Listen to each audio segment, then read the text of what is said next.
सपने की सुने कौन सिसकी, अंतर को चीर व्यथा पलकों पर ठिठकी, हार नहीं मानूंगा रार नहीं ठानूंगा, काल के कपाल पर लिखता मिटाता हूँ, गीत नया गाता हूँ। तो मैं 10th के समय में बहुत कमजोर छात्र था, जो कि ठीक से जोड़ नहीं पाता था, घटा नहीं पाता था, मल्टीप्लाई नहीं कर पाता था और टेबल तो याद ही नहीं होता था। जैसे मैं 12th में आया, साइंस ले लिया, एक बैग सब कुछ चेंज हो गया, बहुत हार्ड हो गया। इंटीग्रेशन, डिफरेंशिएशन, मैट्रिक्स देखते के साथ सब कुछ गड़बड़ हो गया और 12th में मैं फेल हो गया। और इतना गंदे तरह से फेल हुआ कि मैथ में 14 नंबर और केमिस्ट्री में 13 नंबर। के बाद इतना ज़्यादा फाइनेंशियल दिक्कत हुआ कि मैं दुर्गा पूजा में ठेला निकाल के गुपचुप बेचने चला गया। फिर सच में पटना में मैं गया था प्लम्बिंग का काम करने। फिर सावन में जो स्टेशन में आप देखते हो कि प्लास्टिक बिछा के सब बैठते हैं, वो प्लास्टिक बेचता। मैं बोल दे रहा हूँ गुपचुप बेच दिया, एक लाइन में पार हो गया, लेकिन वो स्ट्रगल मैं ही समझ सकता हूँ और जो बेचते हैं वही समझ सकते हैं। 5 रुपए कमाना होता है, एक प्लास्टिक 5 का, फिर 5-10 में बेचता था, लेकिन कोई नहीं लेना चाहता था।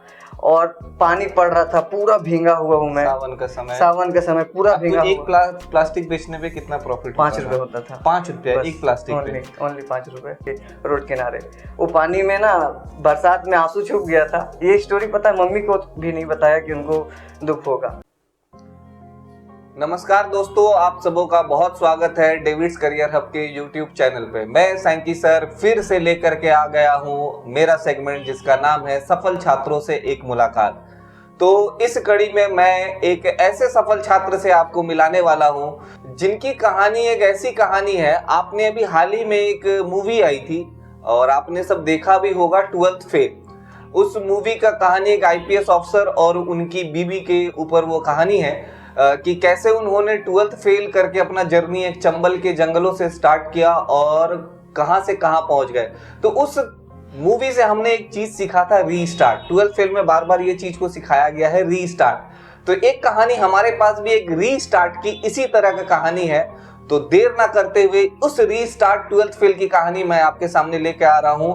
और ये स्टोरी जो आपके पास आएगा, मैं दावा करता हूं आपके आंखों में आंसू ला देगा। इस तरह का स्टोरी है, तो कृपया इस स्टोरी को जरूर पूरा देखिएगा और पसंद आए तो लाइक और सब्सक्राइब जरूर कीजिएगा दोस्तों। तो चलिए देरी ना करते हुए मैं आपसे मिलाने वाला हूं हमारे 12th फेल कैंडिडेट। सर, आपका इंट्रोडक्शन। नमस्कार, मैं प्रत्युष चौरसिया, देवघर, झारखंड से। मैं 8 दिसंबर को केंद्रीय विद्यालय में सिलेक्टेड हुआ हूं और वहां पे 8 दिसंबर को ज्वाइन करके पढ़ाना शुरू किया हूं। मैं डेविड सर का छात्र रह चुका हूं। मैं अगर अपना जर्नी शुरुआत से बताना शुरू करूं तो मैं 10th के समय में बहुत कमज़ोर छात्र था, जो कि ठीक से जोड़ नहीं पाता था, घटा नहीं पाता था, मल्टीप्लाई नहीं कर पाता था और टेबल तो याद ही नहीं होता था। तो मेरे घर वाले, मेरे पड़ोसी, दादा, सब कोई बोलते थे इससे कुछ नहीं हो पाएगा, ये बहुत ही कमज़ोर लड़का है, नालायक लड़का है। तो फिर 10th तो आपको पता है थोड़ा इजी होता है, तो 2nd डिवीज़न पास कर गया किसी तरह से। फिर जैसे मैं 12th में आया, साइंस ले लिया, एक बैग सब कुछ चेंज हो गया, बहुत हार्ड हो गया। इंटीग्रेशन, डिफरेंशिएशन, मैट्रिक्स देखते के साथ सब कुछ गड़बड़ हो गया और 12th में मैं फेल हो गया। और इतना गंदे तरह से फेल हुआ कि मैथ में 14 नंबर और केमिस्ट्री में 13 नंबर। फिजिक्स में इंटरेस्ट होने के कारण 70 नंबर आया था। तो ये सर का सुना आपने फर्स्ट पार्ट। फिर जिंदगी में आया इनका रीस्टार्ट, है ना सर? Yes sir. तो अभी आप कहाँ हैं सर?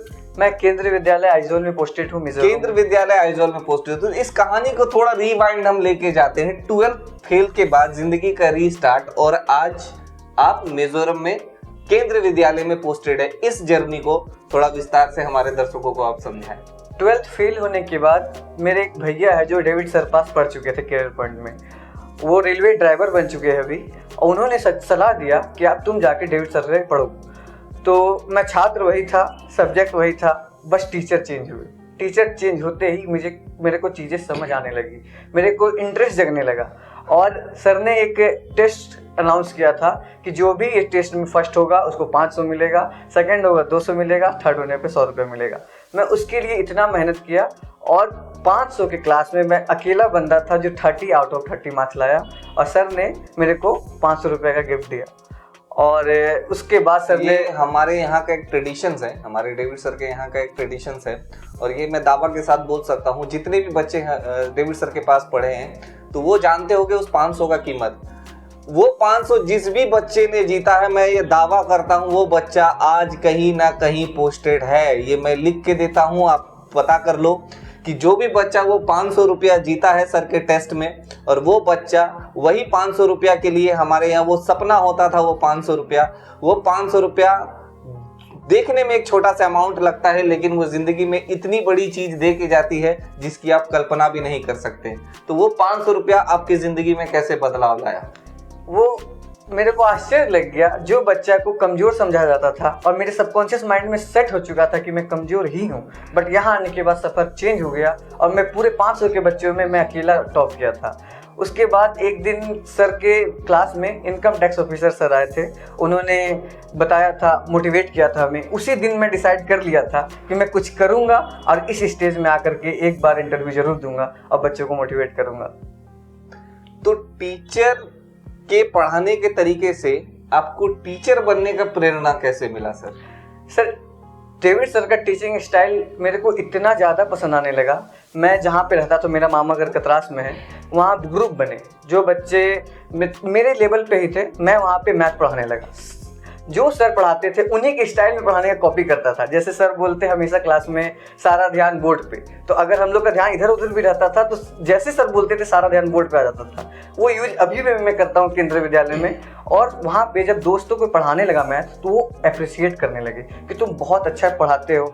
उस समय से टीचिंग में इंटरेस्ट डेवलप होना शुरू हुआ और उसके बाद मैं अनअकैडमी में अप्लाई किया और अनअकैडमी में इंटरव्यू होने के बाद सिलेक्टेड हो गया। अनअकैडमी में बहुत दिन पढ़ाया, फिर यूट्यूब में मैं पढ़ाया, फिर एक कोचिंग है जो NGO है वहाँ पे समाधान में मैं पढ़ाया। और मम्मी मेरी पारा टीचर है, तो कभी कभी ऐसे ही जा कर के बच्चों के साथ खेलते खेलते पढ़ाता था। पढ़ाने में इंटरेस्ट इतना ज़्यादा आया, उसके बाद मैं न SSC न रेलवे न ग्रुप डी कोई भी फॉर्म भरना छोड़ दिया। एक ही एम रखा कि बस मुझे टीचर ही बनना है और कुछ नहीं बनना है। उसके बाद फॉर्म भरना बंद, 10 नाव में रहना छोड़ के एक फोकस करके आगे पढ़ना शुरू कर दिया। देखिए, ये बहुत बड़ी बात सर ने कही है कि 10 नाव पे पैर नहीं रखा जाता। ये हम स्टूडेंट से भी हम लोग ये गुजारिश करते हैं कि आप एक एम तय कर लो और उस एम में, जैसे हमारे महाभारत में हमें वो सीख मिला था, अर्जुन को वो मछली की आंख दिखती थी, तो उसी तरह आपको पूरा मछली नहीं देखना है, सिर्फ मछली के आंख पे फोकस करना है। यानी आप जिस जॉब को आप चाहते हो, जो आपका टारगेट है, बस उस पर आप फोकस करो, 100% वो लक्ष्य आपको प्राप्त हो जाएगा। तो सर उसका एक परफेक्ट एग्जाम्पल है। सर ये तो रहा आपका जर्नी कि आपने कैसे डेविड सर से इंस्पायर होकर के टीचर बनना चाहा। कुछ पर्सनल चीज अगर मैं आपसे पूछूं तो आप शायद बुरा ना मानो कि आपकी लाइफ की स्टोरी कैसे रही है? क्या आप जो आज टीचर आप बने हो वो जर्नी बड़ा आसान रहा, या उस बीच में क्या रुकावटें आई, क्या तकलीफ आई, या चीजें बहुत आसानी से हो गई? वो कहानी अगर आप बता सकते तो। आसान कुछ भी नहीं था सर, सबसे मुश्किल था गरीबी। मेरी मम्मी पावर टीचर थी और उस समय पावर टीचर का 2004 में 2000 रुपये मंथली था। पापा कुछ नहीं करते थे, खेती था, उसे कुछ आता नहीं था, तो फाइनेंशियली हम लोग बहुत वीकर थे। यहाँ डेविड सर से क्लास करने के बाद इतना ज़्यादा फाइनेंशियली दिक्कत हुआ कि मैं दुर्गा पूजा में ठेला निकाल के गुपचुप बेचने चला गया। फिर सच में और फिर पटना में मैं गया था प्लम्बिंग का काम करने, प्लम्बिंग का काम किया। फिर सावन में जो स्टेशन में आप देखते हो कि प्लास्टिक बिछा के सब बैठते हैं, वो प्लास्टिक बेचता था। और फिर प्लास्टिक बेचने में एक स्टोरी है सर। मैं ना प्लास्टिक लेके जब बेचता था ना तो बहुत मुश्किल होता था, बहुत ज़्यादा रुकावट आता था, बहुत सब रूडली बात करते थे। मैं बोल दे रहा हूँ गुपचुप बेच दिया, एक लाइन में पार हो गया, लेकिन वो स्ट्रगल मैं ही समझ सकता हूँ और जो बेचते हैं वही समझ सकते हैं। पैदल चलते रहना, रात में 2 बजे तक लाइन में बोल बम सब खड़े हैं, मैं चलते रहता था। 1 रुपये 5 रुपये कमाना होता, एक प्लास्टिक 5 का, फिर 5-10 में बेचता था, लेकिन कोई नहीं लेना चाहता था। और पानी पड़ रहा था, पूरा भींगा हुआ हूँ मैं। सावन का समय पूरा भींगा। तो एक प्लास्टिक बेचने पे कितना प्रॉफिट? 5 रुपये होता था। 5 रुपये एक प्लास्टिक? ओनली 5 रुपये बस। Yes sir. और पानी में भींगता रहा मैं। फिर सोचा कि कब तक कैसा चलेगा, और वो पानी में भींगते भींगते मैं रोने लगा था बैठ के रोड किनारे। वो पानी में ना बरसात में आंसू छुप गया था। ये स्टोरी पता है मम्मी को भी नहीं बताया कि उनको दुख होगा, मैं आप लोग के साथ बस शेयर करना चाहता हूँ। ये शायद मम्मी को आपने नहीं बताया, बट ये कहानी अब इसके माध्यम से पूरी दुनिया जान गई। पूरी दुनिया जान गई है कि कैसे आपने गुपचुप बेचा, प्लम्बिंग का काम किया और जूस बेचा और प्लास्टिक बेचा और आप 12th फेल। तो देखिए रियलिटी में 12th फेल भी यही है। तो ज़िंदगी आसान नहीं होता है दोस्तों, उसको आसान बनाना पड़ता है। और सर ने वो स्ट्रगल देखा, शायद वो कल्पना भी हम और आप शायद नहीं कर सकते। वो गुपचुप बेचना, प्लास्टिक बेचना, जूस बेचना, प्लम्बिंग का काम करके अपने सपनों तक पहुंचना, ये कोई आसान बात नहीं है। दुनिया में 100 में से 90 लोग तो वहीं हार मान जाएंगे, लेकिन कुछ ही 10% लोग जो सफलता प्राप्त करते वो इन जैसे जुझारू लोग होते हैं, जो वो हार नहीं मानूंगा, रार नहीं मानूंगा अटल बिहारी जी की कविता को सही में अंजाम तक पहुंचाते हैं। और टूटे हुए सपने की सुने कौन सिसकी, अंतर को चीर व्यथा पलकों पर ठिठकी, हार नहीं मानूंगा, रार नहीं ठानूंगा, काल के कपाल पर लिखता मिटाता हूँ, गीत नया गाता गीत। सर आज आप KVS तक आप पहुंच गए हैं। एक बहुत बड़ी बात होती है कि एक टीचर जो होता है, एक टीचर का सपना होता है कि KVS जैसे स्कूल में पढ़ाना, और वो सपना आपने पूरा कर लिया। तो बहुत बहुत बधाई हो इसके लिए सर। और आपकी ये जो जर्नी रही, एक्स्ट्रा ऑर्डिनरी जर्नी, अब तक हमारे YouTube में जितने भी कैंडिडेट आए हैं, इस लेवल का स्ट्रगल शायद ही कोई किया हो। तो ये एक यूनिक जर्नी रहा सर आपका।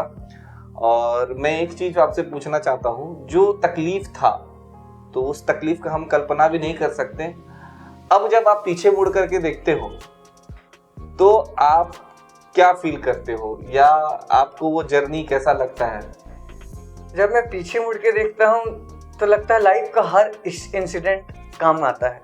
आपको विश्वास नहीं होगा, केंद्रीय विद्यालय का जब मैं प्री का एग्ज़ाम दिया, उस समय जब आंसर किया आया था ना, तो 2 पार्ट में था, एक 100 मार्क्स का, एक 80 मार्क्स का, और 100 में मेरा 57 मार्क्स था। और जब आंसर की चेक कर रहा था तो सारा नॉट अटेम्प्ट आया। मैं इतना ज़्यादा मेहनत किया था इस एग्ज़ाम के लिए, 17 आवर डेली पढ़ता था एवरेज। जैसे फॉर्म आया था 30 दिन का समय था बस, इसीलिए 17 आवर बोल रहा हूँ। ऐसे रियलिटी में नहीं कि टॉपर 17 आवर ही पढ़ते हैं। हाँ, बहुत कम समय था, इसीलिए इतना टाइम देना ही पड़ा। और वो जब अटेम्प्ट आया, रिजल्ट आया ना, तो नॉट अटेम्प्ट, मेरे को लगा मैं करते समय सेव एंड नेक्स्ट नहीं किया और मेरा एग्ज़ाम गया। और उसी समय मैं टूट गया, पूरा रोने लगा। सबको घर वाले समझाए कि क्या होगा, कोई नहीं।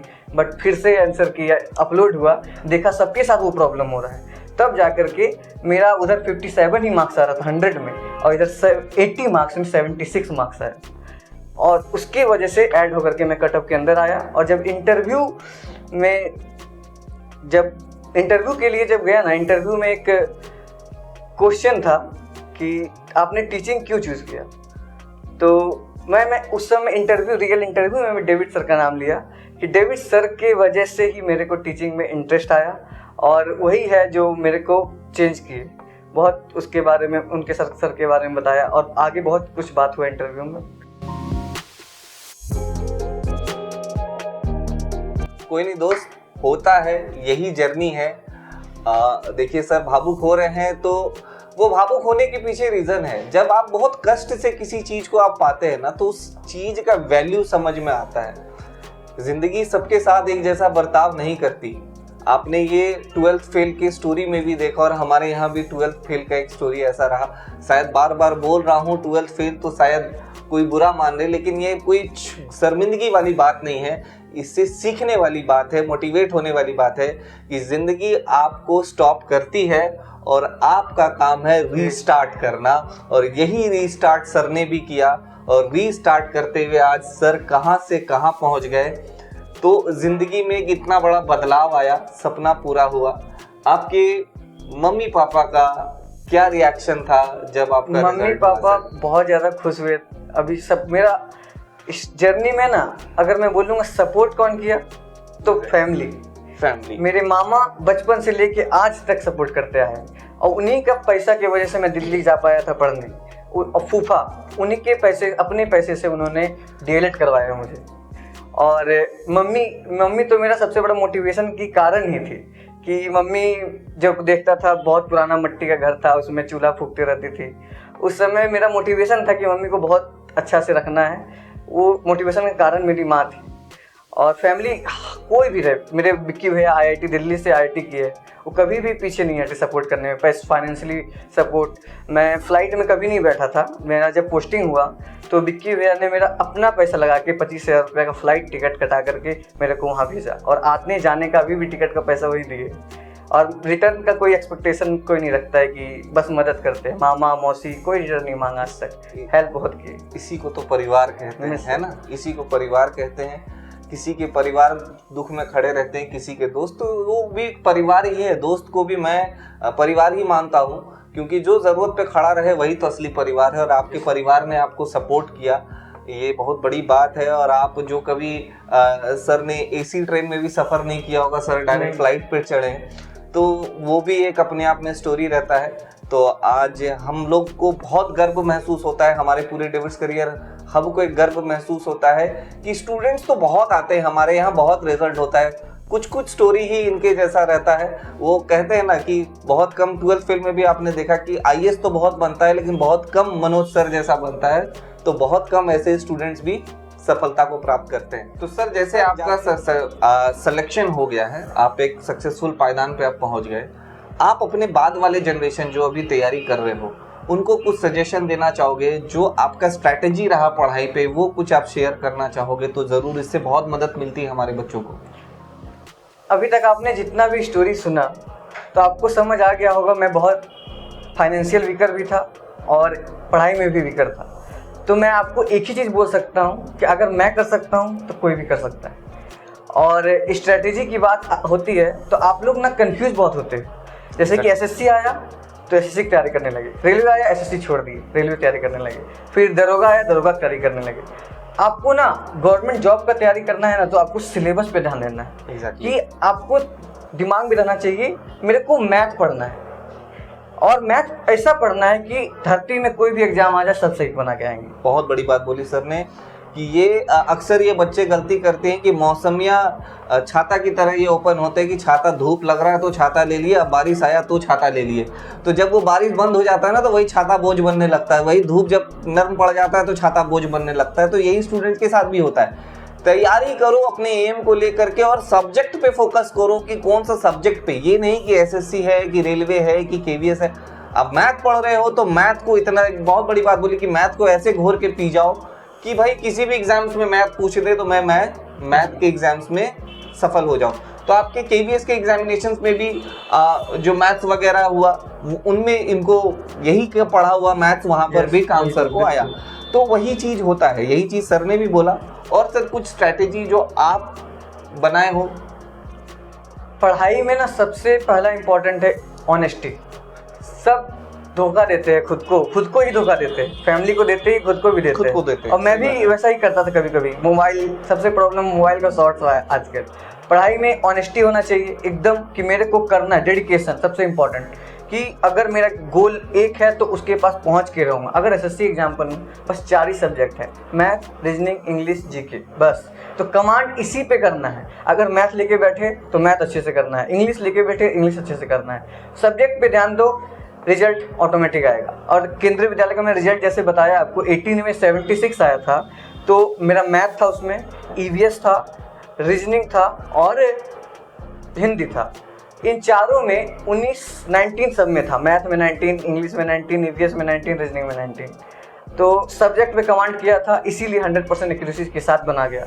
और मैं MTS का प्री निकाला हूँ, मेंस में बैठा हूँ। CHSL का प्री निकाला, मेंस में बैठा। रेलवे लोको पायलट का निकाला, मेंस में भी बैठा, लेकिन ITI नहीं होने के कारण नहीं हुआ। ग्रुप D निकला था, दौड़ने नहीं गया। एग्ज़ाम अच्छा खासा निकाला डेविड सर की मदद से। मैथ ऐसा हो गया था कि कोई भी एग्ज़ाम में बैठो 25 में 25 आता था हर एग्ज़ाम में। और आप 12th में कितने थे मैथ में सर? 14। देखा, 14 से फुल मार्क्स तक का जर्नी भी होता है भाई। कोई भी बच्चा कमज़ोर नहीं होता है, वो उसके दिमाग का चीज़ है कि हाँ भाई कमज़ोर है। एक सही मार्गदर्शन, एक सही गुरु कितना कुछ बदल सकता है, ये देखो। तो वो जर्नी सर का रहा। तो सर मैं एक क्वेश्चन जो सबसे पूछता हूँ वो आपसे भी पूछ रहा हूँ कि नौकरी से पहले वाला ज़िंदगी तो आपने बताया, और नौकरी के बाद के ज़िंदगी में क्या बदलाव आए सर? नौकरी के बाद के ज़िंदगी में चीज़ें इतना ज़्यादा चेंज होता है ना, बता नहीं सकता हूँ। रिस्पेक्ट इतना ज़्यादा मिलने लगता है। मेरे को जो कोई पहचानता नहीं था, जानता नहीं था, और टीचर सबसे ऐसा जॉब है ना, सब कोई सर बोलते हैं। सर सुनने में बड़ा मजा आता है। प्रिंसिपल सर रहे जो रहे सब सर करके संबोधित करते हैं। रिस्पेक्ट फील होता है कि लगता है कि हाँ कुछ सही है। और मेरे को हमेशा लगता था कि मैं साइन करता हूँ उसका वैल्यू रहे। तो EMRS एक एग्ज़ाम होता है प्राइमरी टीचर के लिए, उसका मैं फॉर्म फिल किया था। तो मैं उसका कैंडिडेट था। मैं केंद्रीय विद्यालय में सिलेक्शन के बाद मेरे उसका इन्विजिलेटर बना गया। और इन्विजिलेटर में हर OMR सीट में मेरा साइन था कि इन्विजिलेटर साइन। और जो एग्जाम का मैं कैंडिडेट था इन्विजिलेटर बन के आया था। बहुत अच्छा फील होता है। वो एक बहुत एक्सेप्शनल फीलिंग होता है कि जो आज कुछ दिन पहले मैं वहाँ बैठ के एग्जाम दे रहा था, आज उसी एग्जाम का मैं इंचार्ज हूँ और मेरे अंडर में वो एग्जाम्स हो रहा है। तो ये अपने आप में एक बहुत बड़ी बात होती है। और सर टीचर का जॉब ना सर बहुत ही ज़्यादा रिस्पॉन्सिबल होता है मेरे हिसाब से। बहुत लोग ना गवर्नमेंट जॉब करने के लिए BEd और DLEd कर रहे हैं कि गवर्नमेंट जॉब हो जाए, पैसा कमाने लगे। तो उसमें प्योरिटी रहना चाहिए, ऑनेस्टी रहना चाहिए कि मेरी वजह से मेरे स्टूडेंट हमेशा बहुत बेस्ट डिलीवर हो। और मेरे को जो दिक्कत हुआ टीचिंग में, जैसे कि डेविड सर जैसे गुरु मिले बाद में, अगर नहीं मिलते तो शायद मैं यहाँ तक पहुँच ही नहीं पाता। तो टीचिंग इतना ज़्यादा रिस्पॉन्सिबल है। वो 5 क्लास के बच्चे का क्लास टीचर हूँ मैं सोचता हूँ कि मेरे को जो दिक्कत हुआ उन्हें कभी नहीं होना चाहिए। मैं अपना 100% देने की कोशिश करता हूँ। टीचर एक बहुत बड़ा रोल निभाता है इस समाज में। एक समाज में अच्छे गुरु का होना एक बहुत ज़रूरी है। हम सब ये कामना करते हैं कि जो आपने अपने गुरु से सीखा, आप अपने शिष्यों को भी वही पास ऑन करो और जैसा सफलता आपने प्राप्त किया, आपसे कहीं ज़्यादा सफल वो लोग हो। ये कामना हम लोगों का, हमारे पूरे डेविड्स करियर हब परिवार के तरफ से आपको और आपके बच्चों को ये हमारे तरफ से कामना रहेगा। तो सर बहुत अच्छा लगा आपसे बात करके, आपकी जर्नी को देख करके, आपके स्टोरी को सुन करके। बहुत बच्चे इंस्पायर होंगे और ज़रूर सीखोगे भाई कि ज़िंदगी में रीस्टार्ट कैसे करते हैं। तो भाई लाइफ अगर स्टॉप बटन दबा दे तो रीस्टार्ट करने का बटन का जो पावर है ना, वो आपके खुद के हाथ में होती है। तो रीस्टार्ट करना कब है, कैसे करना है, ये तो आप ही को डिसाइड करना है ना।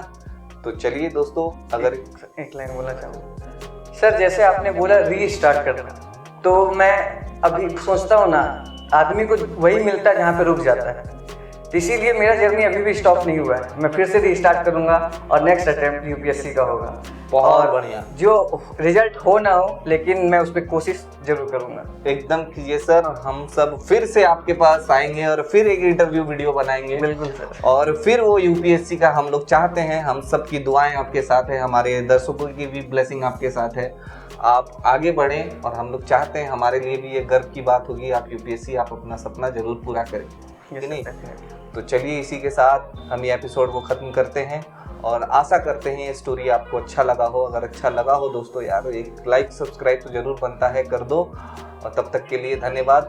बहुत जल्द मैं ऐसे ही और स्टोरी लेकर के आऊँगा। तब तक के लिए नमस्कार।